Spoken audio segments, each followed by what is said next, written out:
dancers to join him in this full moon dance called the Rasa dance. It's an eternal dance. He is also shown as a peacock sometime. And you might also know of Gwendolyn Brooks' poem, We Real Cool, and she ends every line with we. And somebody asked her, well, why did you do that? And it's about young men who are sort of, and some might say, wasting their lives in a pool hall. And she said, well, something to the effect of, well, nobody ever pays any attention to them. And they're people too. And I want to give them their day in the sun. So in that poem, every line ends with the we. And so here, the she is the typist, and I want to give her her day in the sun as well. The lowercase he is Eliot's young man, Carbuncular, who visits her in her chambers. The capitalized he is Krishna.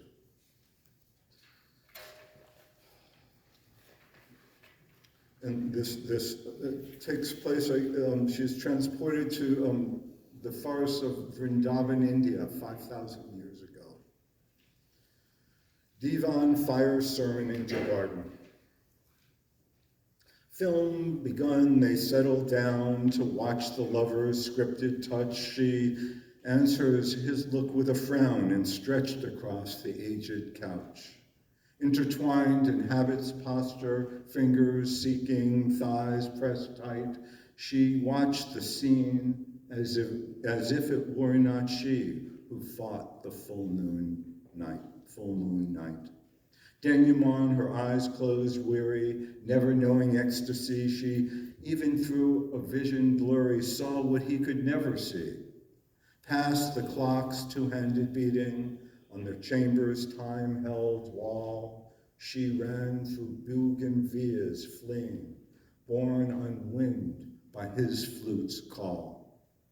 Drawn within by sidelong glances, tiptoeing through forest groves, she glimpsed the shadowed midnight dancing of the dancer with his loves. Stolen by his flute's enchanted strains, of them she saw but one. She called to him and reached her hand out, called to him that he would come. Alive at last, her life behind her, all before her, a new start. Prayed his cooling nectar find the burning, aching in her heart.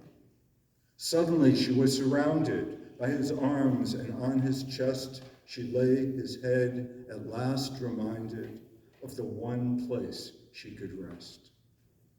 Lotus blossoms greet spring weather. With a joyful, fragrant yawn, she danced until the peacock's feathers trailed across the rainbow dawn.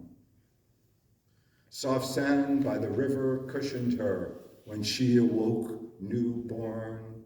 She wore only the garments fashioned by small birds before the dawn, before the morn. Then she woke again, however, chamber in the forest's place.